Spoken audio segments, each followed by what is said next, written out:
삼성중공업 주주 여러분들 반갑습니다. 강프로입니다. 자, 오늘 삼성중공업이 2%대 조정 구간에 들어왔습니다. 어느 정도 예상되었던 움직임이 나오고 있죠. 62평에서 역배열 구간에서는 바로 갈 수 없다. 그리고 이 구간에서 그쵸? 충분히 조정을 거쳐야 되고 그 기간은 대략 2주 정도의 시간이 걸린다. 이렇게 제가 이야기를 드렸는데 오늘 62평을 기준해서 등락 구간에 들어왔습니다. 뭐 바로 올라가는 게 좋지 않겠냐 하는 분들이 계실 수 있습니다. 근데 기본적으로 정배열을 만들어야 갈 수 있습니다. 이게 뭐 굳이 뭐 삼성중공업이 뭐 차트 패턴이 그렇다. 그래서 이야기를 드리는 게 아니라 삼성중공업뿐만 아니라 뭐 삼성전자도 마찬가지고요. 애플도 마찬가지입니다. 자, 제가 애플 차트 한번 보여드릴게요. 애플 차트 한번 보면 이 패턴에 대한 그런 문제가 아니라 고가 물량을 소화하고 가야 된다는 겁니다. 주식은 원래 그래요. 자, 여기 보시면 자 보세요. 엔비디아 같은 경우에도 실적이 이렇게 나오긴 했지만 역배열에서 62평을 돌파해서 500불까지 강세를 보이니까 어떻게 됐습니까? 그쵸? 역배열 구간이니까 바로 조정을 받고 다시 이쪽 구간에서 등락을 보이겠죠. 자, 그럴 수밖에 없는 게 엔비디아 실적이 앞으로도 나빠질까요? 좋아질까요? 좋아지겠죠. 그쵸? 근데 500불까지 올라온 부분이 선반영에 대한 그런 부분도 있습니다. 근데 제가 이야기를 드리고자 하는 내용은 여기 정배열과 역배열 구조를 이해를 하자. 요 내용입니다. 자, 그리고 바닥 구간에서 강세를 보일 때도 보면요. 자, 보세요. 여기 역배열 구간에서 62평을 돌파를 하죠. 그쵸? 추가적으로 상승이 나오지만 역배열 구간에서 돌파한 이 상황에서는 여기 고가 매물을 소화하거나 아니면 62평을 뭐 다시 수렴한다. 요런 걸 봤을 때가 이제 패턴이라는 거고 제 이야기는 기본적으로 추세가 올라가는 그 과정에서는 일단 신고가를 넘어야 되고요. 그리고 신고가 과정에서 그쵸? 다시 정배열로 전환되는 그런 과정을 거쳐야 주가가 올라갈 수 있다. 자, 그러면 이게 뭐 패턴 뭐 이런 내용이 아닌 겁니다. 뭐 차트는 뭐 과거다 이런 내용하고 전혀 맞는 이야기가 아닌 거예요. 그냥 고가 매물을 소화하는 과정에서 우리가 주식을 언제 매수해야 되는지 그쵸? 그 가늠자가 될 수 있는 역할을 하는 게 이평선의 움직임이다. 이렇게 보시면 되고요. 물론 뭐 장기 이평선을 넘는 과정 뭐 이런 것들도 있기는 한데 뭐 그런 게 지금 중요한 것 같지는 않고 어차피 제가 매매하는 종목은 모두 다 신고가 종목을 기준해서 매매를 하기 때문에 장기 이평선에 대한 저항권이나 그런 부분은 없다고 보시면 됩니다. 제가 이야기를 드리는 내용은 오늘 뭐 특별하게 내용이 나와서 조정을 받는 건 아닙니다. 근데 단지 여기 고가 매물을 소화하는 과정이 필요하다는 거고 그런 부분에서 조정 구간에 들어갔는데 여긴 당연히 매수 구간으로 잡아야 됩니다. 자, 오늘 조정 구간에 들어왔기 때문에 뭐 실적이나 뭐 내년 전망에 대한 부분을 한번 체크를 하고 가도록 하겠습니다. 일단 리포트가 하나 나와가지고 그 내용을 한번 설명을 해드릴 건데 자, 삼성중공업 수주와 실적 모두 안정적이다. 자, 여기 나오는 건 예상치입니다. 자, 보시면 24년 연간 매출액 9조 7,290억 원 23% 상승한 예상치가 나왔고요. 영업이익이 무려 6,359억입니다. 그러면 대략 분기당 한 1,500억 정도의 이익이 예상이 된다는 거죠. 그렇죠? 올해 같은 경우에는 이제 흑자를 전환해서 제가 3분기에 서프라이즈가 나왔다고 했었던 그 실적치가 어느 정도였냐면요. 750억입니다. 제가 왜 서프라이즈라고 750억을 가지고 이야기를 했냐면 삼성중공업의 3분기 영업이익 예상치가 550억이었습니다. 550억이었는데 여기 나오는 이 마진이라고 하죠. 이익률, 그쵸? 여기 나오는 이익률, 여기 나오는 이 6.5%의 OPM, 그쵸? 요게 영업이익률이라고 보시면 됩니다. 자, 근데 한 2에서 3% 정도가 나왔거든요. 근데 최근에 선가 상승이 계속되고 있다고 뉴스도 나오고 있고 제가 그렇게 이야기도 드리고 있는데 근데도 불구하고 마진이 2%, 뭐 적으면 1%대 이렇게 되는 건 무슨 의미가 되냐면요. 과거에 받았었던 적자 물량을 털어가고 있다는 과정입니다. 그렇죠. 그리고 선가가 계속해서 상승하는데 마진 자체가 막 1% 찍히고 2% 찍히고 이렇게 나오는 건요. 과거에 있었던 선가를 그렇죠. 낮게 받아왔었던 선가를 터는 과정에서 발생하는 뭐 그런 상황이라고 보시면 되고 지금 나오는 실적은요. 그렇죠. 그래서 제가 좋다고 이야기를 하는 거예요. 그래서 최악의 이 상황을 지나왔고 주가도 신고가를 돌파를 해서 그렇죠. 시세의 속도가 빨라질 수 있는 그런 구간에 들어왔다. 그렇죠. 그렇게 이야기를 드리는 이유가 내년 전망치에도 있지만 올해 나오는 실적만 가지고도 여기 계속해서 적자를 봐왔었는데 배가 인도될 때 대부분의 이 결제가 이루어진단 말이에요. 이런 부분을 감안해서 보면요. 그렇죠. 과거에 받았었던 적자를 털어내면서 계속해서 가고 있다. 그리고 신조선가까지 계속해서 상승을 하고 있고 신조선가의 이 가격대 기준치는요. 대략 한 06년, 07년 요 정도 수준입니다. 그렇다는 건 조선주의 초호황기에 접어들었다고 볼 수 있죠. 근데 주가는 자 다시 보여드리겠습니다. 제가 장기간 이 내용을 보면 자 주가는 아직까지 요 정도 수준밖에 안 된다. 그래서 삼성중공업은 계속해서 상승이 가능하다. 이렇게 보고 자, 뭐 다른 내용도 한번 볼게요. 연간 20척의 LNG 건조 캐파 확보로 내년부터는 그 효과를 온전히 누릴 수 있을 것으로 예상이 된다. 3분기 기준에서 LNG가 매출에서 차지하는 비중이 50%에서 내년에는 60%까지 확대될 것으로 추정된다. 쭉쭉쭉쭉쭉쭉쭉 나가서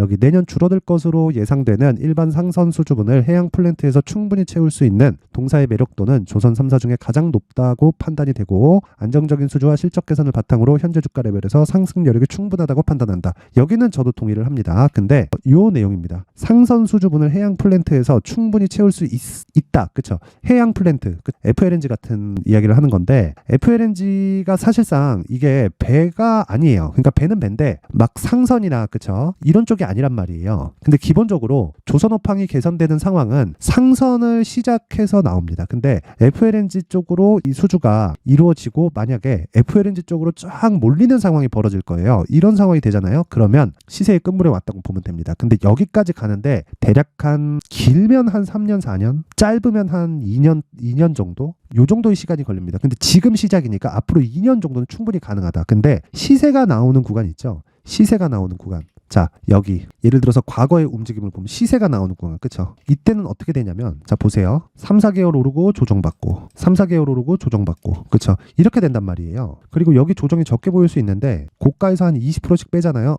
그럼 무섭습니다. 그쵸? 여기도 마찬가지예요. 그쵸? 오르고 쉬고 오르고 쉬고 그쵸? 여기는 자, 보세요. 18,000원대에서 15,000원대까지 그쵸? 이렇게 확 뺀단 말이에요. 이런 구간이 앞으로도 나오겠지만 제가 이야기 드리는 중요한 내용은 지금은 일단 그 구간이 나온 상황이다. 그리고 이런 부분을 기준이 되는 게 62평을 돌파해서 상승하는 그런 구간에서 나온다. 그래서 지금은 62평을 기준해서 매수를 언제 할 건지 그 내용이 가장 중요하다는 겁니다. 자, 그래서 지금 중요한 게 지금 제가 이 저가에서 매수하신 분들은 다 수익 구간에 들어왔고요. 이미 62평을 기준해서 매수를 한 번 더 할 겁니다. 그렇죠? 62평에서 이제 돌파를 했기 때문에 62평 위에서 제가 가격을 잡아야 되는 기준치를 이야기를 드릴 거고 여기서도 당연히 2주 안에 수익을 볼 수 있는 전략이 당연히 들어가야겠죠. 그렇죠? 요거 말고는 중요한 게 없습니다. 이제 뭐 더 이상 뭐 앞에 전망이 이렇기 때문에 뭐 이게 중요한 게 아니에요.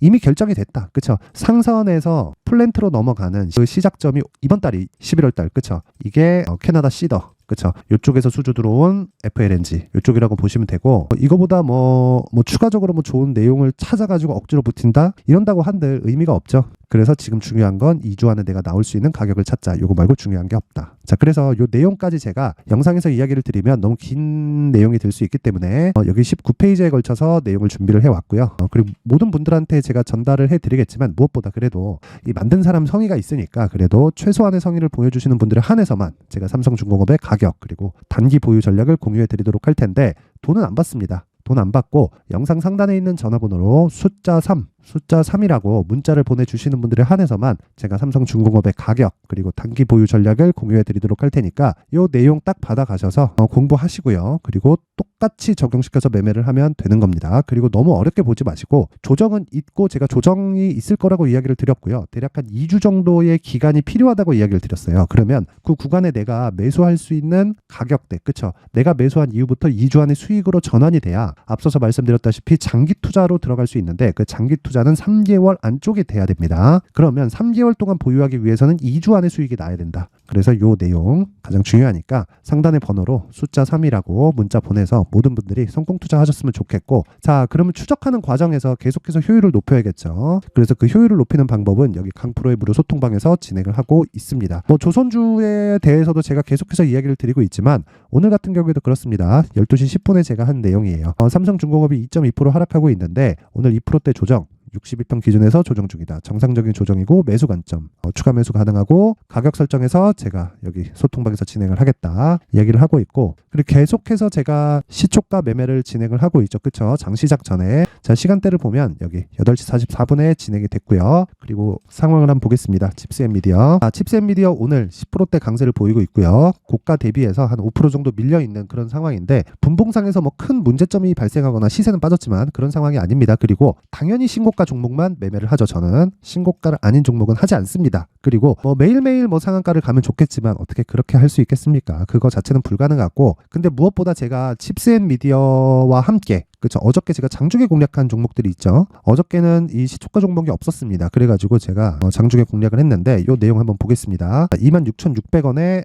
AD 테크놀로지, 그쵸? 26,600원이었는데 가격 올려서 그냥 매수하세요. 그쵸? 오늘 반도체 중 디자인하우스 기업들이 강세를 보인다. 이거는 오타 났습니다. 가온 칩스예요. 상승폭으로는 높지만 매수는 AD 테크놀로지로 나갑니다. 그래서 이 내용도 한번 확인을 해보면, 자 보세요. 가온 칩스. 자, 가온 칩스는 오늘 3%밖에 상승이 안 나오죠. 왜 제가 안 했는지 명확히 보이죠. 저 칩스앤미디어는 이렇게 되죠. 그렇죠. 고가 돌파하는 그런 상황이었고, 가온칩스는 이제 고가 매물을 소화해야 되는 그런 상황입니다. 그래서 당일 강한 종목이 답이 아니다. 그리고 어저께 제가 매수한 종목이 있습니다. AD테크. 그렇죠. 요거는 어저께 장중에 매수한 종목은 어떻게 되나요? 분명히 이야기를 드리지만 제가 장 전에 매수를 하는 종목은 무조건 당일날 정리하는 단타 종목이라고 보면 되고, 데이 트레이딩이죠. 그렇죠. 그리고 장중에 매수하는 종목은 제가 매매하는 그 내용 그대로 나가는 거고, 그대로 나갔을 때 여기 오늘 7% 수익 구간이다. 요거는 당일날 매도하는 종목이 아닙니다. 그쵸? 어떻게 운 좋게 딱 샀는데 막 상한가 가고 막 그래. 그쵸?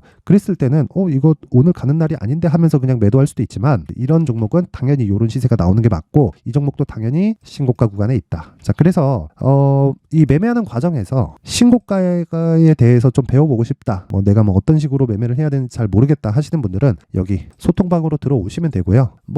진짜 심리가 안 잡힌다 하시는 분들만 오시고, 공부할 자세가 되어 있는 분들만 오시면 됩니다. 무엇보다 중요한 건 저는 효율에 집중을 합니다. 효율이 떨어지면 주식시장에서 심리가 무너지기 때문에 정말 매매하기가 어려워져요. 그리고 그러다 보면 되게 이 무리수를 잡고 가게 되거든요. 그러면 당연히 손실 구간으로 접어들 수밖에 없다. 그래서 지금 중요한 거는 효율을 높이기 위한 신고가에 대한 이해, 그리고 요런 이해가 삼성중공업의 매매까지 이어지는 겁니다. 자, 그래서 오늘 같은 경우에 일단 저희 방에 계신 분들도 이 영상을 보실 테니까 AD 테크놀로지 저 오늘 7% 상승한 내용, 그쵸? 여기 27,500원까지 상승한 내용 축하드리고요. 그리고 오늘 칩스앤미디어도 시초가 기준에서 한 10% 정도 상승 구간에 있는데 수익 축하드립니다. 이거는 종가까지 가서 상한가를 갔을 때는 보유하고 상한가 안 들어가면 매도한다. 그렇죠? 여기까지 이해를 하시면 됩니다. 자, 그리고 삼성중공업 지금 걱정하실 필요 없고 매도 구간 아닙니다. 그리고 매수하는 가격 반드시 중요하고, 자, 내가 소통방, 그렇죠? 소통방에 입장을 하고 싶다. 그렇죠? 멘탈에 안 잡힌다 하시는 분들은 영상 상단에 있는 번호로 참여라고 문자를 보내주시는 분들에 한해서만 제가 입장 링크를 순차적으로 공유를 해드리겠지만, 여기 지금 500분 가까이 입장을 해 계신데 제가 딱 1000분까지만 받도록 하겠습니다. 선착순으로 제가 받을 테니까 여기 오셔서 같이 매매합시다. 주식 혼자 하는 거 아니고, 무엇보다 신고가 매매를 해야, 그렇죠? 당일 수익이 가능합니다. 그리고 기본적으로 수익 모델이 갖춰져 있어야 돼요. 그게 신고가다. 절대 잊지 마세요. 그리고 삼성중공업 절대 매도 지금 아닙니다. 절대 매도하지 마세요. 조정 제가 다 예상해 드렸죠. 그렇죠? 조정은 싹 무시하고 가면 되는 겁니다. 자, 이제 23년도 다 끝나가지만 매매를 하시면서 스트레스를 받으시는 분들이 있을 수 있습니다. 시장이 항상 그렇긴 하지만 그래도 제 구독자분들과 시청해주시는 분들을 위해서 앞으로 차기 주도주가 될 수 있는 대시세 종목을 준비를 해왔습니다. 단타나 짧은 수익만을 쫓다 보면요, 잦은 손절로 계좌가 망가지는 건 순식간이고요. 그만큼 수익하고는 거리가 멀어지겠죠. 장기간 유지하기가 어렵기 때문입니다. 결과적으로 주식시장에서 돈을 벌기 위해서는요, 어떤 계기를 만들어야 되는데, 그 계기는 한 종목에 비중을 실어서요, 수익을 보는 것 말고는 없습니다. 쓸데없이 잦은 매매를 하지 말라는 이야기고요. 그리고 한 종목에 비중을 실을 수 있어야 된다는 겁니다. 그런데 이 비중을 실는 과정에서 성장 산업군에 대한 이해가 필요하다는 겁니다. 이 부분을 반드시 기억을 하셔야 돼요. 자, 이런 성장 산업에 대한 구조와 제가 앞서 말씀드렸던 신고가 그리고 선반영 구조에 대해서 이해를 했을 때 이런 매매를 할 수 있게 됩니다. 2월 7일 강프로의 대시세 종목으로 에코프로 매수가는 17만원 이에서 진행이 됐고요. 그리고 목표가는 50만원부터 자율 매도 구간으로 잡았죠. 예상 수익 범위가 200% 이상으로 되어 있는데 신고가 이후에 선반영 평균치가 200% 이상이기 때문에 그렇습니다. 자, 그런데 에코프로가 2차전지 양극재 기업이죠. 2차전지 양극재는 친환경이라는 범주 안에 속해 있다고 보시면 됩니다. 근데 제가 항상 이야기를 드리죠. 시세는 항상 연결된다고요. 앞으로 나올 대시세 종목도 이런 친환경이라는 성장 산업군에 포함되어 있어야 됩니다. 자, 이런 성장 산업군에 포함되어 있는 걸 확인한다면 이 내용처럼 세 가지의 공통점을 가지고 있습니다. 1년에 많은 종목이 발생하지 않고요. 그리고 세력들의 장기간 매집 구간이 확인돼야 되고, 그리고 상승하기 시작하면 평균적으로 3개월 정도의 상승 구간을 보이기는 하지만 제가 2개월이라고 작성을 해온 건 한 가지 내용 때문입니다. 한 달은 확인하는 과정이 필요하기 때문입니다. 이게 무슨 얘기냐면 성장 산업에 대한 부분, 그리고 이런 공통점, 여기다가 기술적인 내용을 다 포함을 시키더라도 절대적으로 가격이 우선적으로 반영이 되는 것이기 때문입니다. 에코프로도 마찬가지예요. 장기간 하락하면서 최악의 국면을 거쳐왔고요. 이 구간에서 먼저 하락을 했다는 건 앞서 말씀드렸던 내용처럼 고가에 대한 부분이 아니라 저가, 즉 나쁜 부분을 반영한 이후에 신고가를 발생을 시켰다는 건 앞으로 좋을 부분을 반영이 되고 있다는 거죠. 그런데 본격적인 시세는 신고가 이후라고 말씀을 드렸고, 지금은 매물 소화 과정을 보내고 있습니다. 앞서 말씀드린 대로 가격 먼저 분석을 끝냈죠. 그리고 나서는 정부 정책의 방향과 맞는지를 체크를 해야 되는 겁니다. 2023년 대시세 종목인 에코프로도요, 정부 정책의 방향에 맞는 종목이라고 볼 수 있겠죠. 물론 이런 종목들도요, 신고가 이후에 시세를 낸다는 건 반드시 기억하고 있어야 됩니다. 자, 이런 내용을 토대로 23년 상반기 에코프로와 같은 대시세 종목을 준비를 해왔습니다. 자, 하반기 대시세 종목은 영상 상단의 전화번호로 대시세라고 문자를 보내주시는 분들에 한해서만 공유해드리도록 할 테니까 영상 상단의 전화번호 확인해서 하반기 대시세 종목으로 큰 수익 내셨으면 좋겠습니다.